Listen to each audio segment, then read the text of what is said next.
Hello. Hello again. Good morning, afternoon, whatever, where are we at?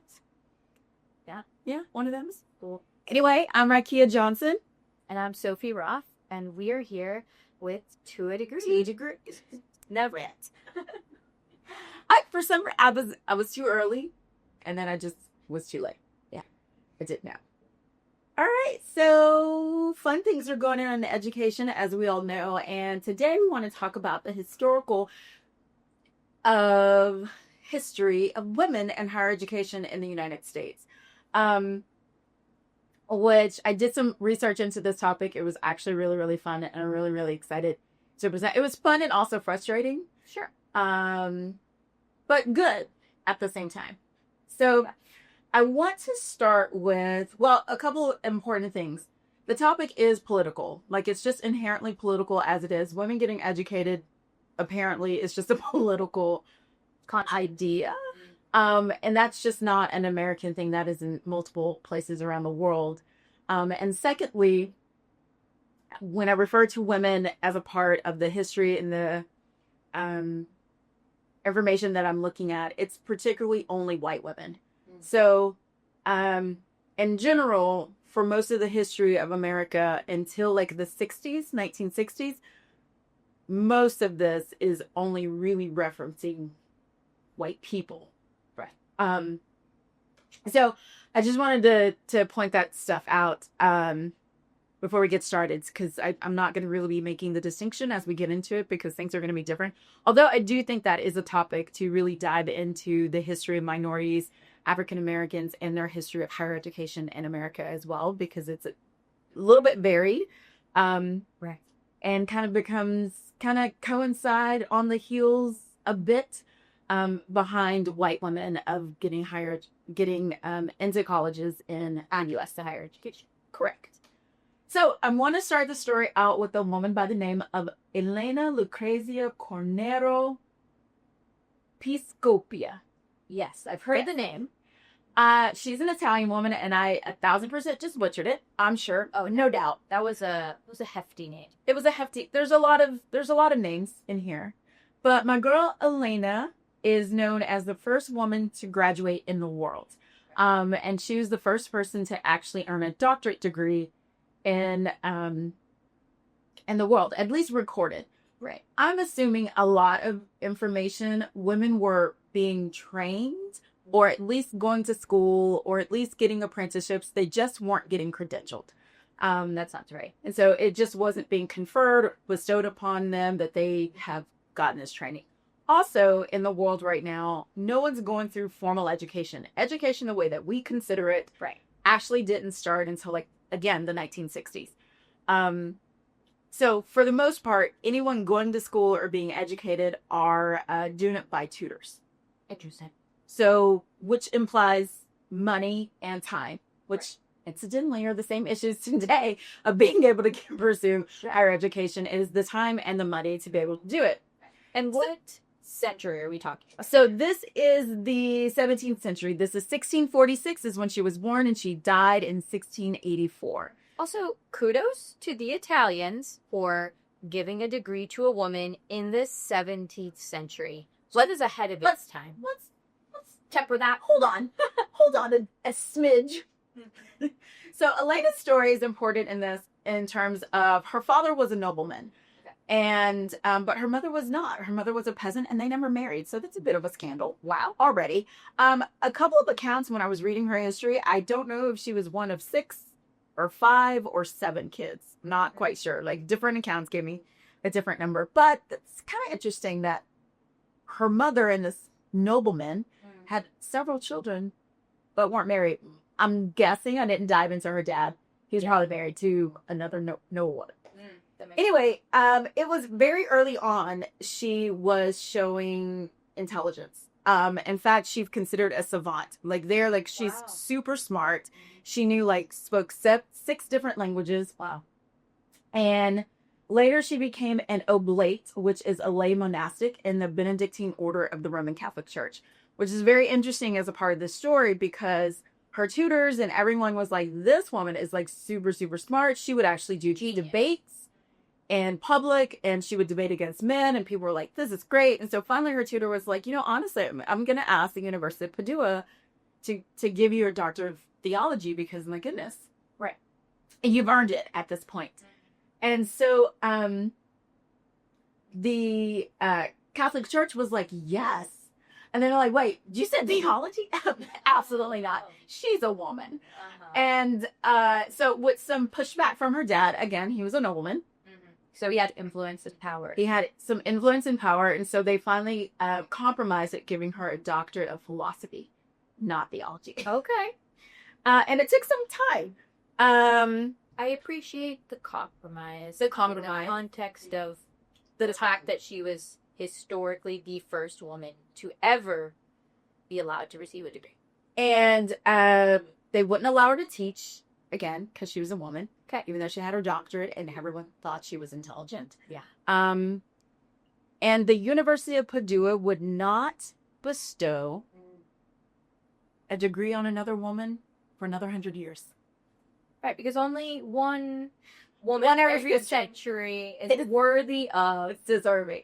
Yeah. And by all accounts, she was also exceptional. Absolutely. Right? Like, she was exceptionally intelligent. Right. Even in today's standards, she would probably be recognized as a genius member of Mensa. Correct. Right. So that was enough. But it took them 100 years to do it again. Do it again. So moving us back here to the U.S., the first college in the U.S., as we mentioned before, was Harvard University, and that was founded in 1636. And for the next 300 years, they admitted only white Christian men, right, from prominent families into their universities, and are that different from today. Not super different, no. Other prominent schools start cropping up around the same time as well, and they have the same admission criteria. Right. Although this was a very interesting thing, the very first class that graduated from Harvard was in 1642, and it was a group of 9 men. Mm-hmm. And apparently, at commencement, could you just guess in the way in which they would call them across the stage to confer their degree? Not by their names? I mean, not alphabetically, no. It wasn't even by grade. Oh, wait, by their wealth? By family prominence. Aha. But, that first group, there were only 9. So everyone's in the top 10. So that's good for good. Them. Yeah. They would do that for the next 100 years of how they would convert degrees across the stage. It was like the Forbes top 10. The best people. Yeah. I don't know. Still love those lists. The irony of that is, though, really not ironic, but it just gives you a picture of was education. It was meant to be exclusive. Right. It was meant to only honor those people who fit that bill. And again, as we talked about it before, people just didn't have time. So just to put this in context, and so that was one of the things that when I was doing this research, it was hard to talk about these strides without talking about what the country was like at that time. Sure. So just to set the scene, America is still a colonial experiment, right? As we just had the 4th of July just very recently. The American Revolution doesn't happen from this viewpoint of Harvard starting in 1636. The American Revolution is a good 100 years away. Right. So there isn't organized public or private education system at all. So everyone who is any sort of learning that's taking place, again, it's being done by tutors, and it's all private. It's private tutors that are teaching anything. Right. Anyone beyond wealth, if they are farming, if they are cobblestones, if they are, working with horses, masons, smiths, they're not reading and writing, right? So just basically an illiterate populace. Correct. Right. Now, the founding fathers at this time are kind of like, we're probably, maybe in order for people to vote, maybe they should be learned a bit. Yes. But that still doesn't happen until after the American Revolution. Why? So, again, just the beginning of higher education was meant to be exclusive. Sure. I mean, that's just a given. So we fast forward into the 1800s, and women colleges are starting to be established. Now, women want to go to college, and they're asking to be admitted to the colleges, but the schools are very much not allowing them to be admitted, right? So they won't enroll them in any classes. So the existing universities, let's say there's, a few dozen maybe at this time, Right. They're just, doors are closed. Doors are closed to Right. all women. So women are applying and they're getting rejection letters, Yeah. which is also very interesting, I think, as well, because why are you Supplying why demand. apply? Why apply? So Because they know. I mean, it's going to be money, I mean, listen. So in some regard, so they start to crop up women's only colleges because they want to be educated. They've been trying to be educated, and since the men wouldn't allow them, they began creating their own space. which is exactly this how we have historically Black colleges and universities today. Same reasoning behind, like, they couldn't get in, they wouldn't allow them in, so they just created their own because they wanted to be educated as well.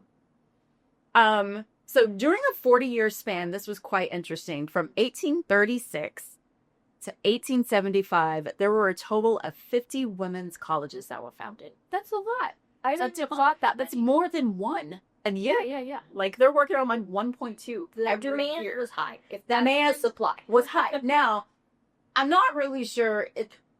Again, I had to temper my mind. Like, that's thousands of women. It wasn't. Right? because classes could be 9, apparently. Exactly. So we're talking about Cancel a class, not a whole cohort, a literal class if you didn't have like 10 students at a very small college that we worked at. So the fact that they would have an entire graduating class of 9, it's a very different system. Right. So, and my guess is there were so many by just like location wise, right? So people weren't doing the commute by train, obviously, from Jersey to New York to go to college, right? Like it's today we think about that's very simple, very localized, but it just wasn't that simple to get around there, and so they would just crop up these schools. Again, though, I also don't think, well, for the men's colleges, this is where land grants become a thing. Yes. So they start getting land. The government is affording them land so they can build these colleges. It's not likely it was that way with the women's colleges, right? So during this time, there are 50 women's colleges that are founded, and there are 7 of these colleges that were significantly founded because the men's colleges basically created these sister schools because they wouldn't allow the women in. Right. And so that was part of it. So they're called the Seven Sisters, and they are a group of private liberal arts colleges in the northeastern United States that were historically women's colleges. So those colleges are Barnard College, Bryn Mawr, Mount Holyoke, Smith, and Wellesley. Vassar College, and Radcliffe. And that some of these are still around today and still only women's colleges. I think 5 of them are still women's only colleges. So Barnard College, Bryn Mawr College, Mount Holyoke, Smith College, and Wellesley are still all women's colleges today. Vassar College became co-educational in 1969, and Radcliffe College, their undergraduate functions were absorbed by Harvard in 1999. Okay. So again, this was the sister college to Harvard. Yeah. And honestly, it was really difficult for me to find. I cannot right now, without going through and actually counting the number of colleges that are all women's colleges. Right. I don't know how many there are. I can tell you, at best, there's still over 20 that exist today. Okay. But it was hard to get a pinpoint the number on it. But I think it's because of some colleges may allow men to attend like online only or certain programs. Okay. And so they're not exactly gray area. Right. They're not all women's colleges. Like there's some cohorts that they will allow men. So that's kind of where it gets a little tricky to find that number.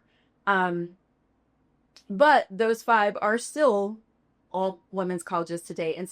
Incidentally, there are still 3 all male colleges that exist today. So compared to like the 20 of the all female colleges. So these colleges were created in the 19th century. Very interesting enough, Cornell is also one of the Ivies that doesn't get established until 1870. And that's important because they're established after the United States actually becomes a nation. Okay. So they always admitted women. They were always co-ed in 1870. Good. Go figure. So July 16th, and a lot of this happened around the summertime of these time of year, a woman by the name of Catherine Brewer, becomes the first woman to earn a bachelor's degree graduating from Wesleyan College, which at the time was called the Georgia Female College. And that college got started in 1836 in Macon, Georgia. And she's really only first because there was a class of like 11 ladies, but at this point they're calling it by alphabetically. Oh, sure.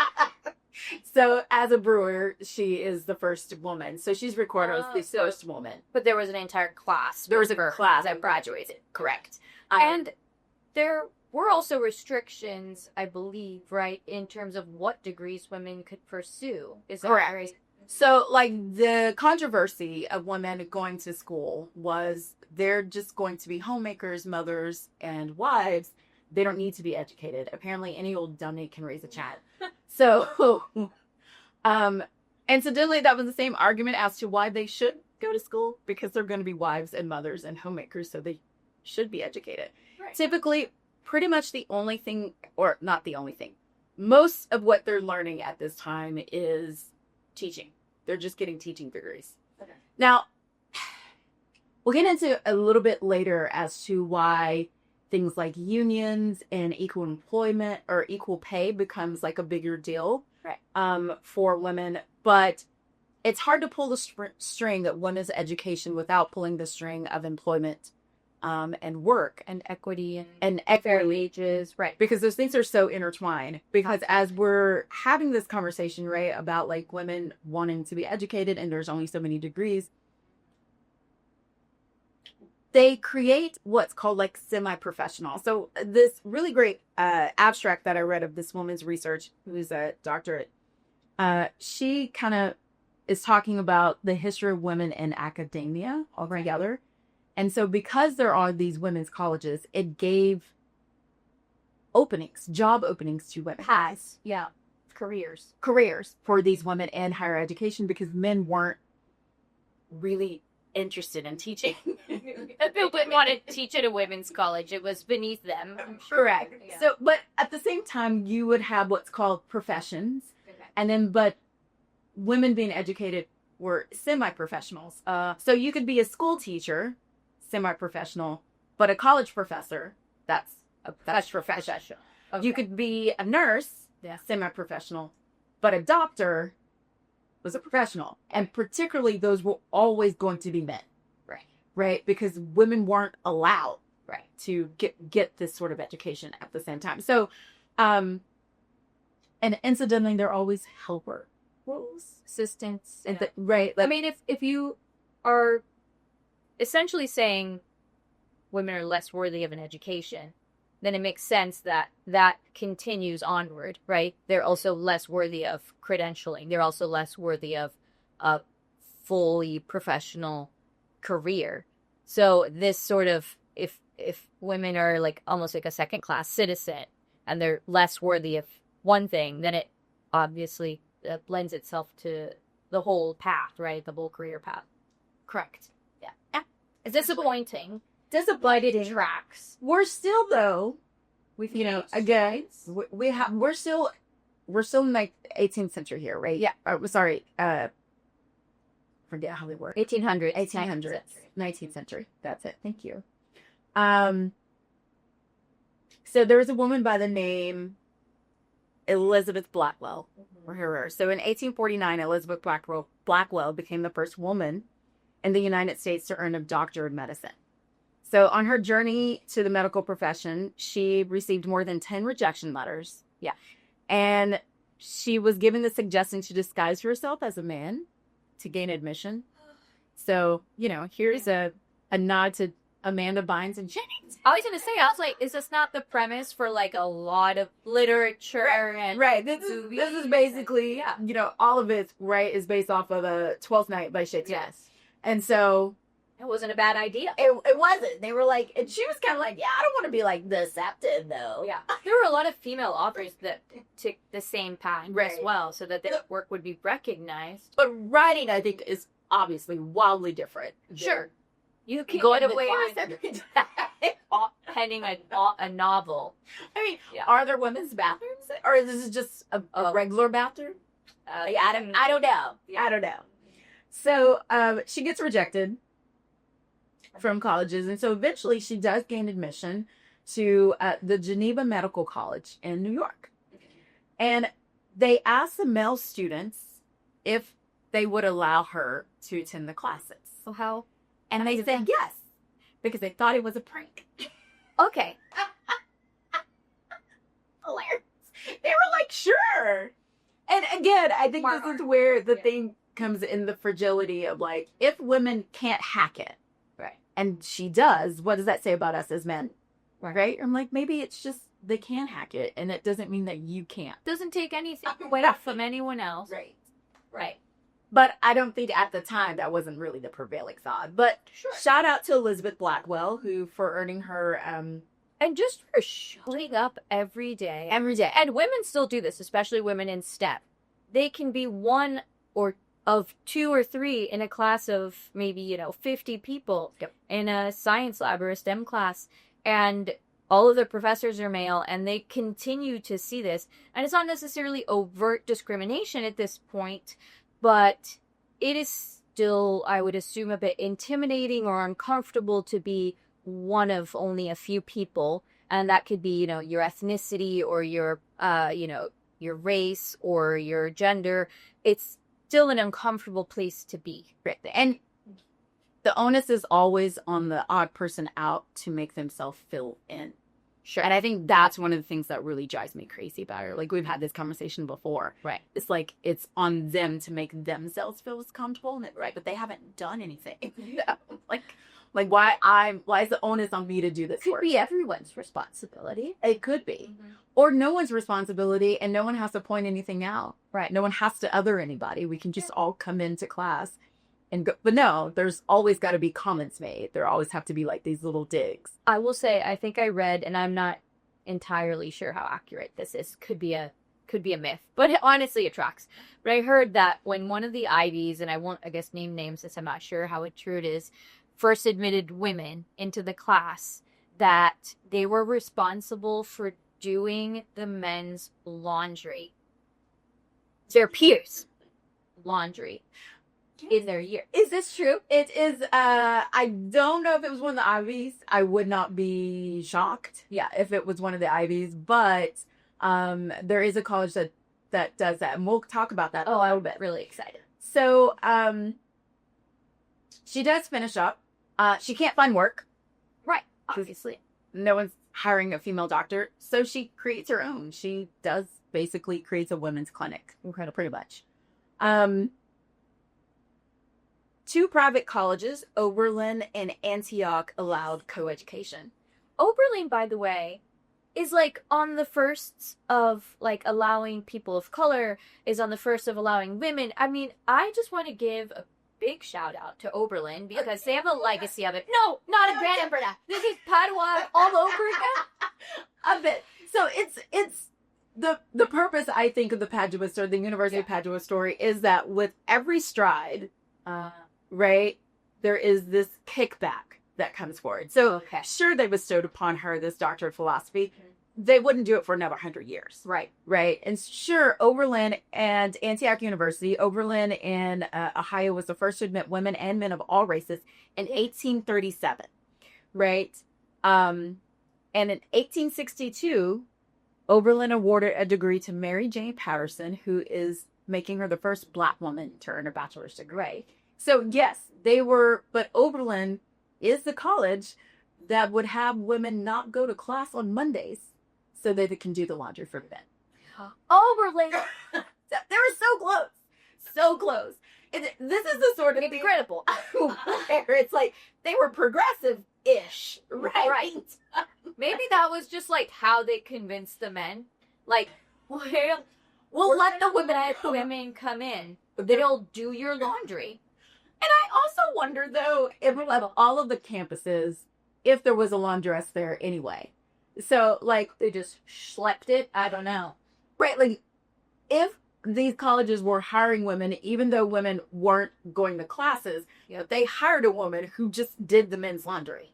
Because they couldn't possibly do their own. No. I would imagine their laundry being different. That was just a hard, difficult task overall. Yeah. And so surely couldn't be a task men could do. I'm so happy and disappointed simultaneously, Oberlin.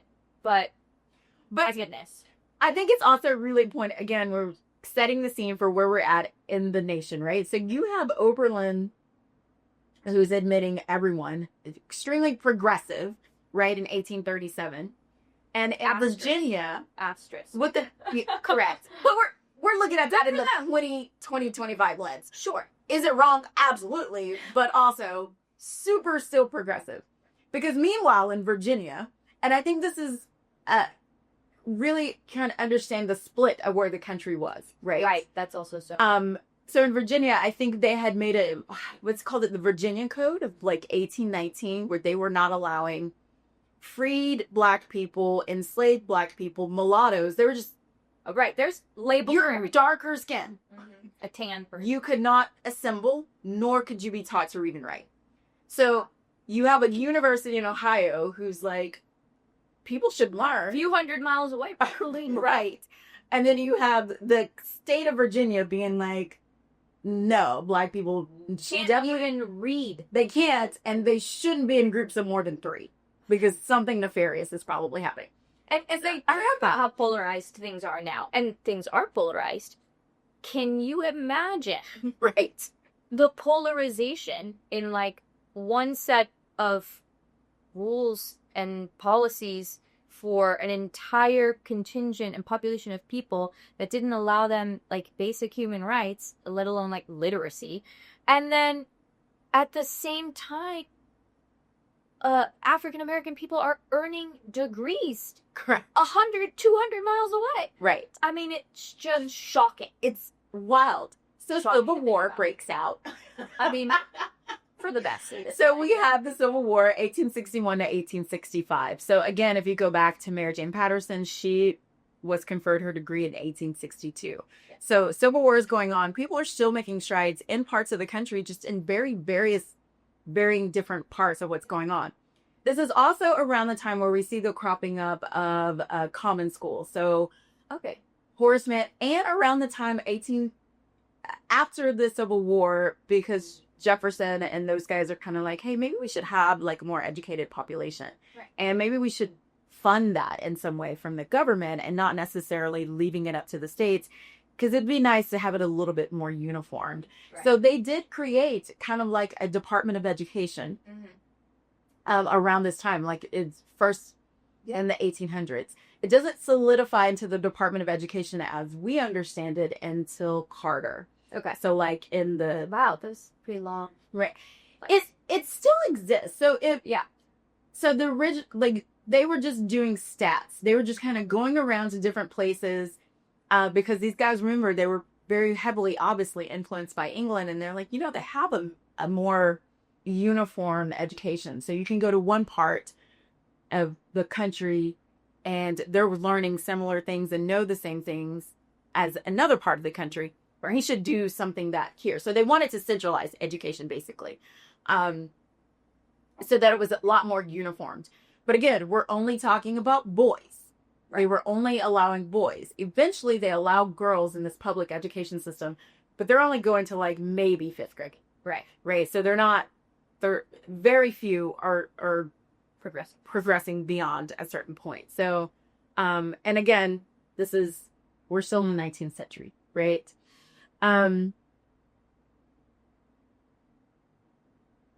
Right. So there's a woman, I thought this was very interesting, by the name of Sophia Jex Blake. So we talked about like the first woman in the U.S. to earn her doctorate of medicine. Sophia wanted to get her doctorate of medicine early as well in 1860. Okay. So she applies to Harvard Medical School, and Harvard rejects her, saying there's no provision for the education of women in any department of this university. They're like, girl, bye. Like, why would you even? Right. So Sophia was actually from England, and she thought the U.S. was going to be more progressive to allow her to go to school. They were not. Wrong. And this is before, a little bit after Elizabeth Blackwell does. Okay. So she really, I guess she thought her wealth was going to get her into Harvard or whatnot. Her father dies, so she goes back to the UK, and she was like, I'm going to apply to Edinburgh University. Okay. And Edinburgh University is like, okay, well, sure. Okay, yeah, sure. They relented. So they relented. They let her in. She gets a bunch of other girls. There's like 7 of them total that apply, and they get admitted to go to this medical school. She was the first influencer. First influencer, correct. Like there was like an article in the news that's how they called out schools for women to go. Yeah. So they're dubbed the Edinburgh 7. So they're going to school. They force them to pay higher tuition prices. Okay. And again, to deter again. And I was happy for Edinburgh. And here we go again. And apparently the men really hated them being there. For sure. Yeah. As did the teachers. And they told the teachers when they admitted them, they were like, well, we don't have to make the teachers actually teach you. Oh. And so, it's crazy. So they had to work with the teachers who would. So they did. They worked with a handful of teachers who would. They got, like, the people got really angry and mad. The guys were in their feelings about this. Sure. And, like, there were sheep in their room because they were trying to, like, take an exam. I mean, they were just, they're not for it. They were just pranking. They were not for it. And so, so eventually they get to the end. Yeah. Right? They're like, hey, we've completed, we've learned. And the university was like, yeah, no, we're just not going to confer a degree on you at all. Because of all of the pushback, most likely. They maybe capitulate. Because why let them in if you had never had an intention of conferring a degree? Right? And they were kind of told, you should have just been midwives and not doctors. Like, that was too lofty of a dream. Any old dummy can deliver a baby. And also, pause, because that's not medicine. The legacy of the lack of women in medicine is still very much apparent today. Correct. Especially in terms of female mortality rates, and mortality rates of, birthing mothers and infants, and how little we know about women's bodies. I mean, quite frankly, like, there's no research. Gynecology, There's no research done if it involved only women parts. Yeah. And if they do, then it's usually very cruel and barbaric, which a lot of the processes that we know were done on, like, enslaved Black women. Like, right. Like, it's crazy. So to this day, we feel the legacy of these decisions by higher education. So they take it to court. They were like, honestly, we went to school, we paid our dues more than everybody else. Yeah. We should get our degree. And the court sided with the university, and they were kind of like, as a matter of fact, you never should have enrolled them in the first place. So the university got a slap on the wrist for enrolling them. Correct. But not for taking their money and not giving them a degree. Correct. Okay. Sure. Correct. So, my good girl, Sophia Jex, was like, okay, fine. So 5 of the 7 later went on to different colleges, and they did actually earn medical degrees, and they established medical schools for women. Again, to go on the same way with the young lady, Mrs. Blackwell, who did the same thing of, like, just creating her Blackwell, yes, right. Dr. Blackwell creating her own path because there just wasn't one for them. Right. Eventually, Edinburgh University did grant them honorary degrees posthumously because it happened too little, too late. Yeah, 2019. No, that's when they 2019. I mean, I guess they did correct it, but that's quite a long time. Like, no one before the year 2019 thought that could get the votes a muster for correcting. Maybe we should get around this a major wrong that we did to these women, which forged London School of Medicine eventually, right? Like, yeah. Right. So anyway, so we finally make our way to the 20th century. We're in the 1900s, and when women are attending coeducational institutions, but only 7% of women are pursuing higher education during this time. Okay. So 50% of the population. I know, 50%. Right. It's a very small number. So, but as we mentioned before, 20th century is crazy. Right. It is a wild time. Tumultuous. Right. There's a lot going on. So, there's a First World War that takes place. Mind you, around this time, the United States is its old country, and it's been operating as a country right now for quite some time. So the First World War takes place 1914 to 1918, and then you roll into the Roaring 20s, as everyone called the 1920s. Something significant happens that really bolsters women's enrollment in higher education in the year 1920. And can you want to take a guess? No, because it will be an uneducated guess. I really don't know. Is it So August 18th, 1920, okay? the 19th Amendment is ratified. So women gave a right to vote. Again, I want to point out, this is particularly for white women, right? Right. We're still only talking about, everyone doesn't get the full right to vote until the Voter Rights Act in 1964. Right. But Suffrage still had a very 65. positive effect. It should have been Correct. applied equally to everyone, but at least it was a step in the right direction. So women's rights, correct, increases overall. And by 1928, degrees earned by women increased to 39%. Incredible. Absolutely amazing. And like 1928, like they're like, hey, yeah, let's do it. Let's do it. Then something The depression. Great Depression. So nobody's got no money for it. No. Great Depression rolls around. Yeah. There are some schools who do say that they did have an uptick of women going to college, which I found to be very fascinating. Really? It doesn't slow down. Okay. Or rather, it slows down. It never stops. Okay. If that's a good way of saying it. So obviously, this 1928, there's a huge increase, from 1920 in this like decade span. Yeah. And then we get hit by the Great Depression. So no one has money for anything. No one has housing. There are jobs anywhere. Right. There's no food. But then World War II rolls around, 1941. So the Great Depression is, the years for the Great Depression is listed as 1929 to 1939. Wow, I actually didn't Right? It was 10 realize that it was how long it was. Around this time, my grandfather was like 19 years old, and I remember asking him stories, and he said that you could buy things like, he was like, if you needed oil, you would buy 10 cents worth of oil. Like, it wasn't like you would buy a container of oil. Like, They were basically piecemealing things out. Yeah. Right. Microdosing, like consumer. Exactly. So the Second World War rolls around, and this gave me a different kind of perspective too, because I didn't realize just how long the Depression was. Yeah. Right. Number one. And then number two, you hear these stories of like, I lied about my age and joined the war. And it's like, well, you probably weren't getting 3 hot second cots before that. Took your chances off the battlefield. Actually, probably a really smart thing to do. And probably families were kind of pushing some of the kids to go, because then again, people have large families and let mouths to feed. Yeah, exactly. And if that mouth could feed themselves, even better, right? And then it was also work. So then you had people sending money home, back to families. But also, what a devastating choice for families to have to sacrifice your children just for the well-being of the rest of the family. And I know a lot of these kids took it upon themselves, and kids still do that today.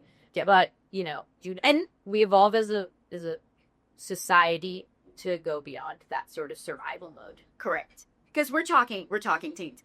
Also, so by remote of teens, of just through the Great Depression in general, right? Of that level of poverty that everyone's experiencing simultaneously. Like that has to do something mentally to you. Right. Women also joined the war effort. There were also women who went to war as well that were a part of, typically it's going to be nursing, admin work that went into the war, which also meant that they were eligible for the GI Bill that gets passed in 1945.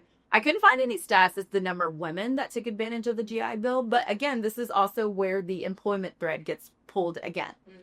Because now you have the men that have been drafted, they've gone off to war. And as we know, the idea of like, it's your patriotic duty to go to work. Yeah. Right. So you have like the Rosie the Riveter type of thing going on. And you have women who are going to work and are probably outside of the home. Outside of the home.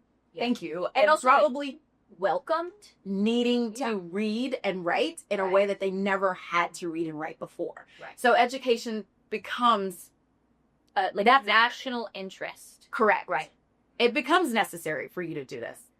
And this was also very interesting when I was going through the research. I saw that, I was reading that women joined unions at great numbers during this time. They made up about 800,000 people in a part of the union because they were also experiencing really terrible work conditions and also getting paid less for the work that they were doing compared to the men who were doing the same jobs, right? But paying more for a college degree. But paying more for that said college degree to be educated. Yeah. It also was the very first time Truman instituted what he called the Lanham Act. I believe that's how you pronounce it. And this was fascinating to read.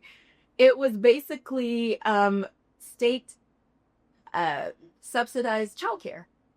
Wow. Yeah, that's progressive. Because...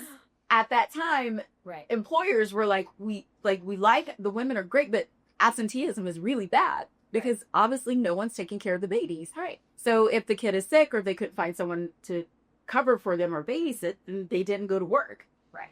So they created these childcare subsidized programs so that your kid could go to school or could be taken care of during the day while the women went to work. And at that time, it was 50 cents a day. Oh. And kids they got a snack in the morning, lunch, and a snack in the afternoon. And then they were like, we were actually, like, they said kids were thriving with this sort of environment. Because investment in children and childcare is a proven economic boon for the entire society. It has lots of levels. And I mean... good for Truman for trying it out and succeeding, and we could put it back into practice with. Probably one of the first time the kids were not just in family units. Okay. As well, right? So children weren't necessarily socialized outside of their family. Right. During this time, right? And so this allowed them to. Again, it also created job opportunities. Right. For more women. This is just like benefit after benefit. Benefit after benefit. Going negative. So I read this article. The article was written in 2019, and they said that 50 cents a day would be equivalent of $7 a day, which meant childcare for a month was $140. I would like you to stop saying numbers. It makes me want to vomit. I don't even have kids, but I know people, they talk about not what it costs now. No, like, it's like, that's so... But what's nice to know is that there's like a historical reference for a state-funded childcare at a national level that is successful and that is possible. Correct. And that we could potentially replicate in the future. So, good to know. Good to know. Good to know some history. So, as I mentioned, the GI Bill comes into play. Yeah. Women are going to work, and the need for education and reading and writing and arithmetic is higher, which they call the 3 R's, which makes me angry, to be honest. Well, the irony. Oh. Right. Reading, writing, and labeling. 3 R's. Yeah. Feel like it was created before they knew what acronyms were. I don't know what that. Right. So there's the GI Bill. People are going to college as well. Like, women can take advantage of going to college, using that for going to college. And then the Vietnam and Korean Wars break out in 1950. Mind you, the World War II ends in 1945. And we start dipping our toe into Asian wars in 1950. Really, now, just if you're like keeping record, 5 years apiece, too many years. You're keeping record. That's the third war. Yeah, third set of wars. Yeah. Third set of wars that has taken place in the 20th century. Mind you, if you were like, I don't know, 60 years old at this point, you've lived through all of it. Yeah. Right? You lived through, you were a baby in World War I. You lived through the Great Depression. Right. Then you've lived through World War II. And then here you are again in the Vietnam War. And I think that's when I said, I understand hippies a little bit more. I get Woodstock a little bit more. People are just tired at this point. Like, it's just a lot going on. And you also hear about these liberal colleges, and that's kind of around the time that I think we start seeing, like, the Berkeleys and that sort of stuff. Protest culture. Correct. Yeah. Because they're just tired, right? Like, tired of war at this point. Right. So this is also when around the time that we have Kennedy is in office. And he has a woman by the name of Elizabeth Patterson. A lot of Elizabeths. There's a story. I feel like that it was just a very common name. Sure. It's kind of like, Mary. Yeah. Jessica. A John. Jennifer. It's a very common name back then. And, again, probably my mom, my mom is one of 16 kids. My mom has, and so there's this joke that we call a lot of my mom. Her name is Dorothy, but everyone calls her G. And one of the reasons why is because she has a sister also named Dorothy. Okay. Just forgot. Names it twice. Right. There's just so many. But actually, it's not. Like, her name is Dortha, and my mom's name is Dorothy. But that's very close. And again, they were born by midwives who probably first grade level, second grade level of reading and writing. So, like, documents just aren't super. My mom actually got her name changed because her middle name is Jean, but they spelled it Gene. Oh, like the male version. Like the male version. And so she went to get it changed so it would be the Jean, which I mean, it's pronounced this. Yeah. But I guess she just didn't want to be Jean. Yeah. Like, as in happen. Yeah, good for her. She's So Esther Peterson, she becomes the head of Department of Labor, and she really petitions and pushes through what's called the Equal Pay Act of 1963. So again, these are things where they finally come to fruition. So women have been asking for and working towards getting equal pay for the same job that men are doing. At this point, it's 59 cents for every dollar a man makes. Women are earning 59 cents for the same job. So the 60s are a whirlwind again. Then you have in 1964, the Civil Rights Act gets passed. You have the Voters' Rights Act of 1965.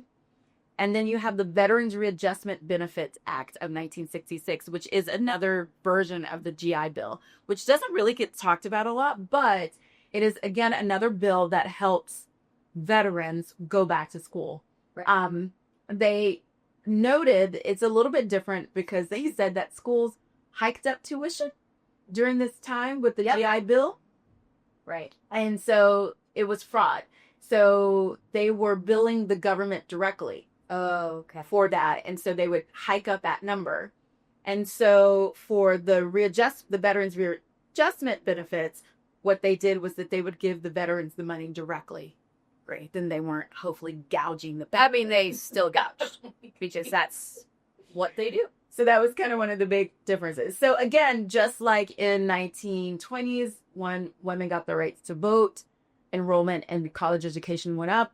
The same thing happens when the Voters' Rights Act and Civil Rights Act happened in the 60s. Women started going to college at a high number at a record rate.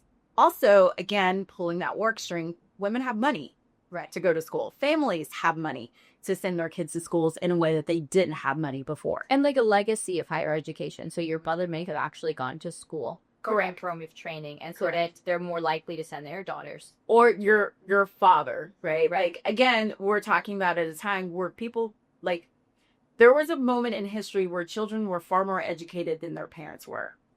Right. So, and, in some cases, we're still not beyond that. But for the most part, right, like, my mom went to school. Right. My friends' parents went to school. Right.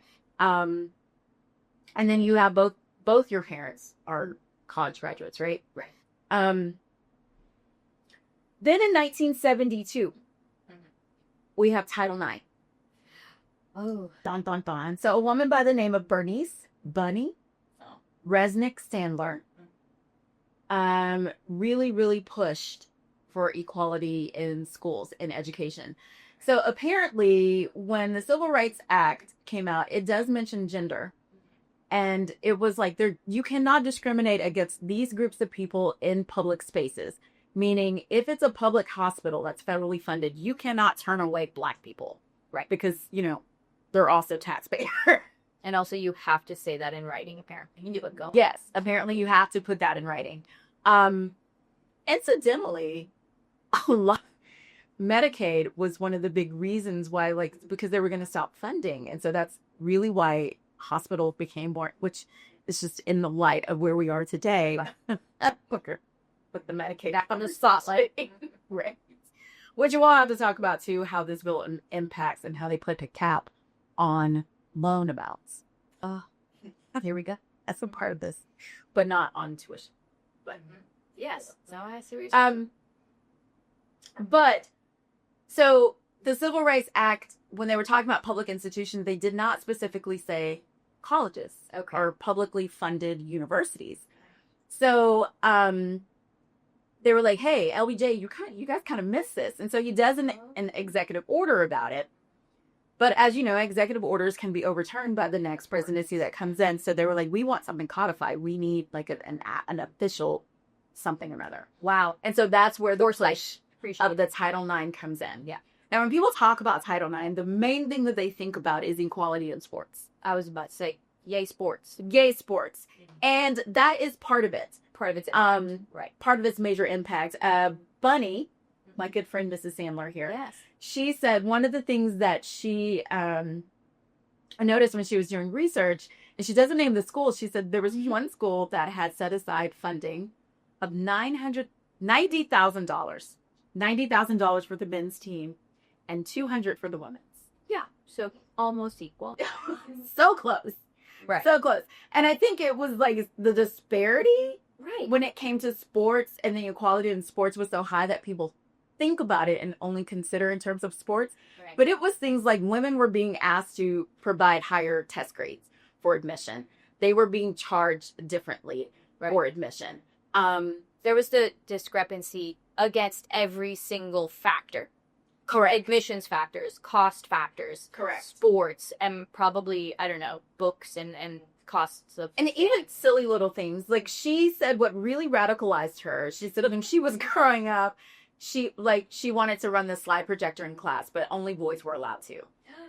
Only, right? Like, the AV radicalization of Blondie.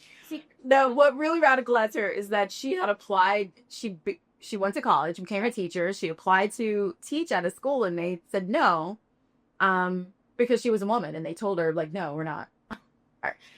And schools would have quotas. Like, some schools would only admit 2 girls, like, for the whole, like, it didn't matter what their grades were or anything else. They're like, we're only allowing 2. Okay. So there were things like that. It was, where they were like, no, we really need to make this, like, you can't just do that. You can't just decide if you're only going to admit 10 girls for this incoming enrollment period. Right. Equity was sort of at the foundation of it. Okay. Correct. Amongst everything. Right. So it wasn't just sports. Right. It was with everything that girls, I think at one point when it came to, like, girls couldn't take shop or automotive repair. They just weren't allowed to. But they were also forced to take, like, Okay. Yeah, right. Like, home ec classes. And it's like, or, there could be boys. And I don't know if you know this. Some of them grow to be dads. Ooh.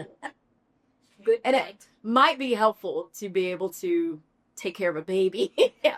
Or, like, at some point, a woman owns a car and wants to fix it herself. Wants to fix her car herself. Right? Basic what could consider. Yeah. But again, when you talk about, like, this past legacy and how we're still dealing with the number of women who are not, it's the same thing with STEM. This past legacy, women really weren't even allowed to take shop classes until the 70s if they wanted to. Is where we're still dealing with the dearth of knowledge of women not getting into those. Right. It's the gatekeepers that reckon off for so long. Right. Which seems like it shouldn't be relevant today, but Miss Sandler actually passed away in 2019. So, yeah, not that modern history. Not that long. Yeah. Right.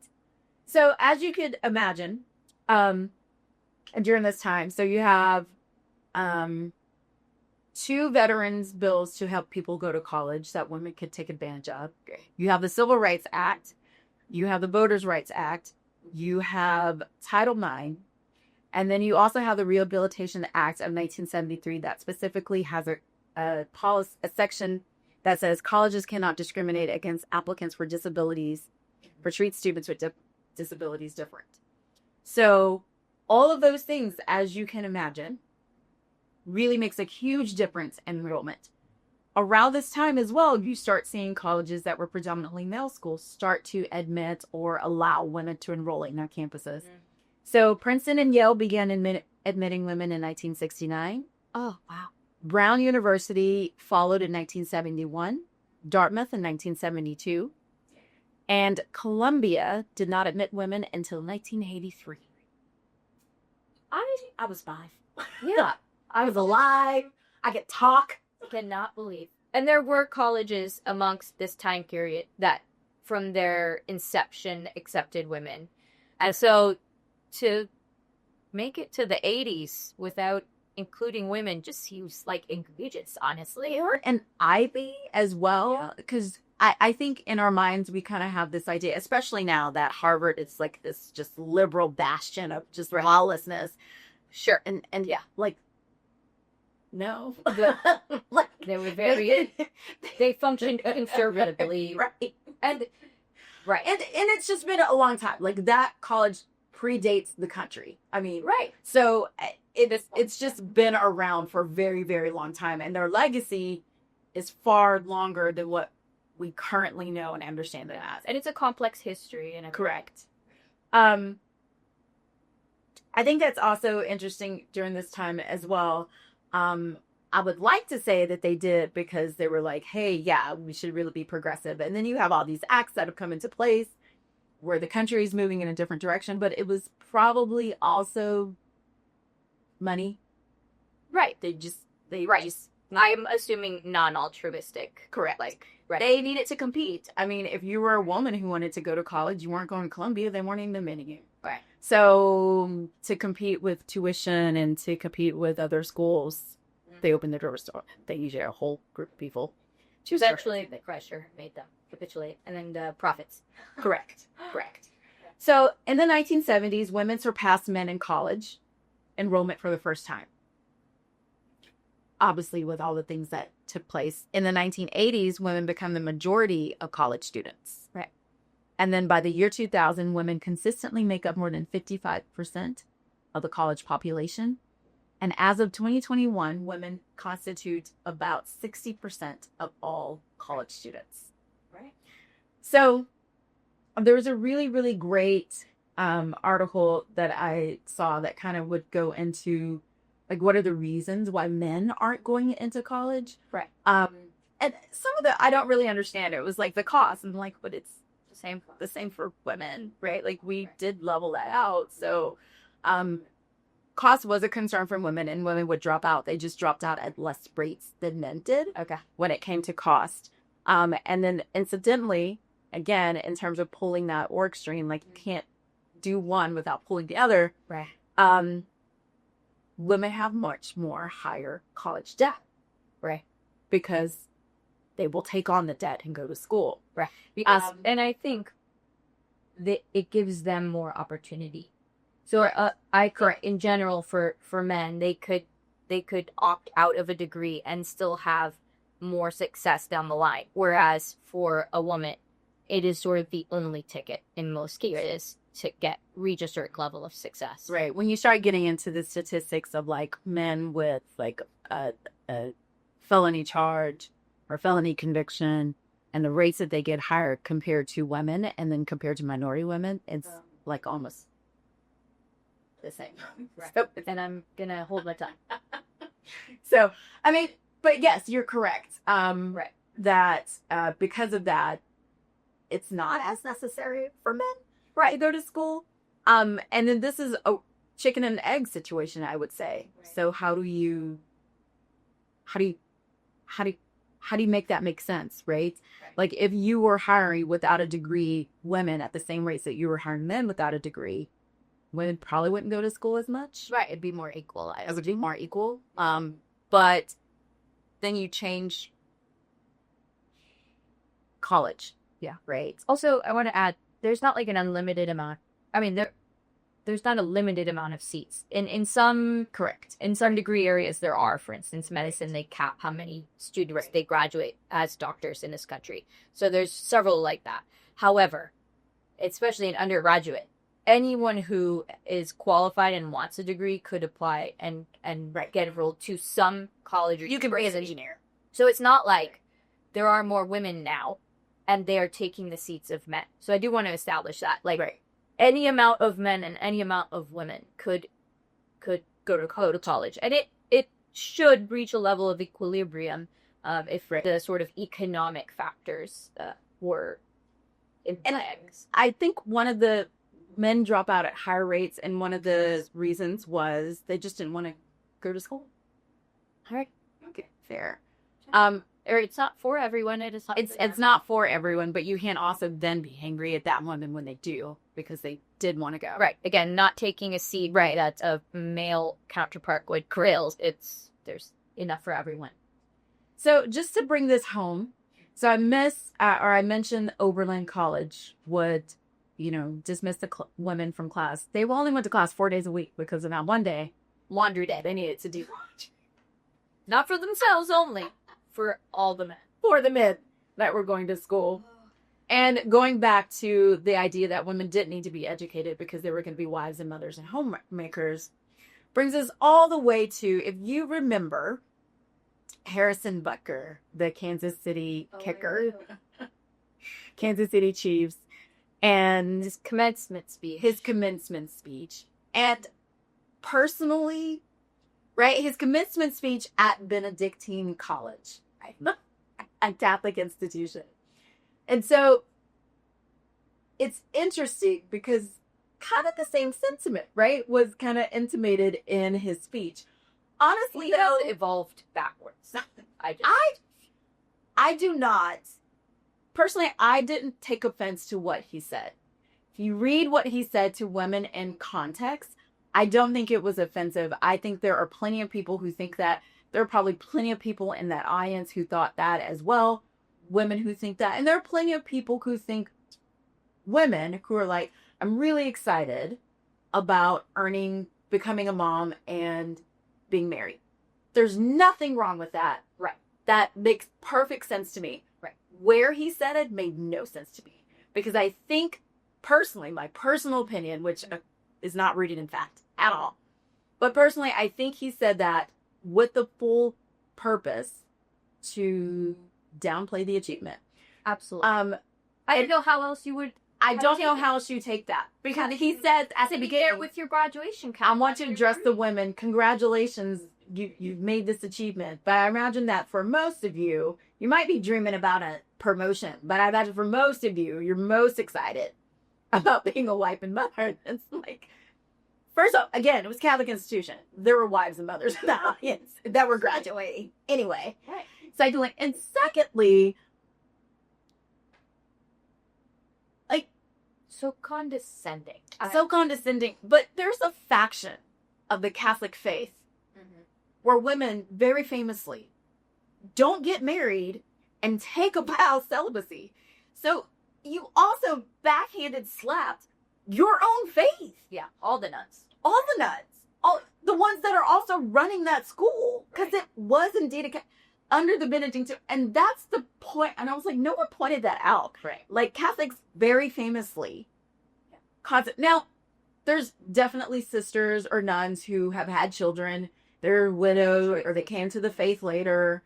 But also, there are also men in that audience who maybe, if he had also reflected the same sentiment and said, and I know that you've earned your degree, men, and I'm sure instead of a career, you're so excited to being a stay-at-home dad and a father and a wonderful, supportive husband to your incredibly successful wives. I think that would have been way too far for it. Well, is that take for them to have? Yeah. But he could have also said, some of you can imagine that they're looking forward to being a husband and father someday. Right.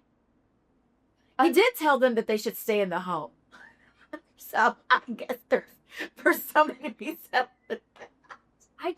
He's like, don't be an absentee dad. If Like, a CPA is your family. something that lands so poorly, you would hope that you could reflect on it and see, like, wow, a lot of this, like, negative feedback came in. What could I have said differently that would have gotten across my message better? And I don't even feel like, upon reflection, he was capable of reassessing. And that also disappoints. I read through the entire The whole commencement. The snippets, yeah. right. And I think there were just other things that he said that were far more controversial takes. Right. Personally. Mm-hmm. But that particular one, obviously, just to point out in this woman going to college and the history of it and how we're literally still at the same place in some ways of just saying, but really, being a wife and mother, Yeah. is really what's most important. Also, like, was he the best choice that you had for commencement speaker? I wouldn't have personally thought that he would give a very, like, you know, deep and meaningful and profound oration with a lot of gravitas. Would not have been my first choice anyway. But maybe they've learned. Also, what they should have gave him a big knock on is that he says, by the way, I need to read the whole thing. this was just last year. Yeah, it feels like it was more scored 7 years ago, but it was just last May that he gave this speech. But he makes this nod where he says, oh goodness, what is the statement, the phrase? I'm not going to think of it.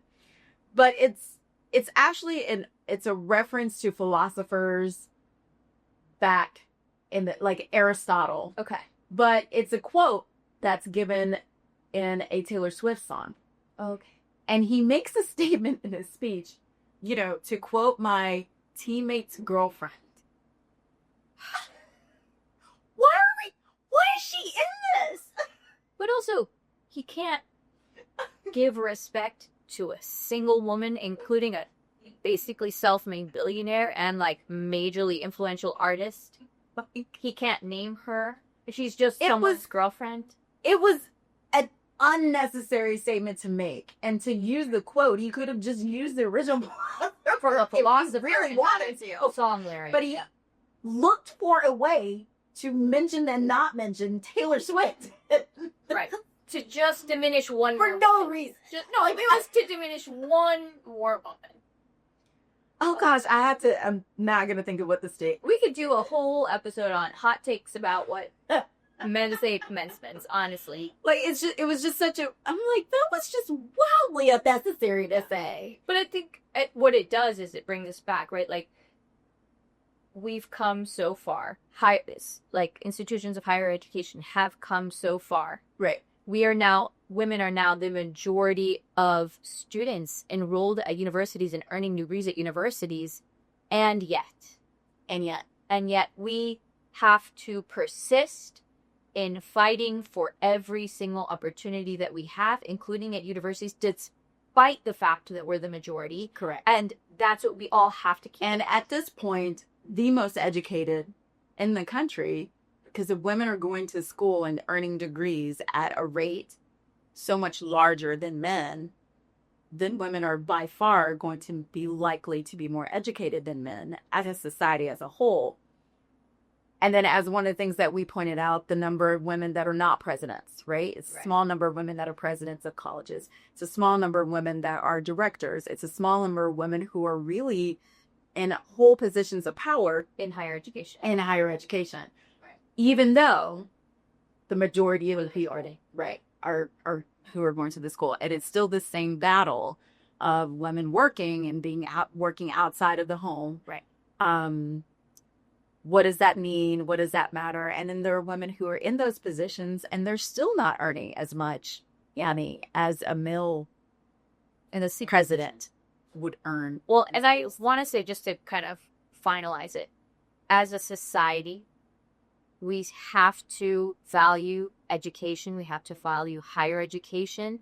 And that's for both men and women. Correct. It is not going to serve the society as a whole to have a contingent of uneducated adult men in our population. We do want to find out, let's find the root cause. Why aren't men going? I think a lot of that still is based on like cost and access. And so we need to make sure that not only are we championing women to stay in higher education, we're also finding the solution for how do we get everyone, like men and women, back to an equal space of higher education. Correct. So, I think like the average person has a 6th grade reading level. right. And it benefits everyone in society to have an educated populace, and a degree is still valuable, and we're going to push that until, where's your break? Until the cats come in. Yeah, until the cows come home. You should learn something. Yeah. So that's That's the history of women and education. That brings us to present day, which is it's a wild story. It was a crazy journey. Yes. To make it here. It really was. Yeah. So, still work to do. So it's still work to do. Yes. To a degree. To a degree.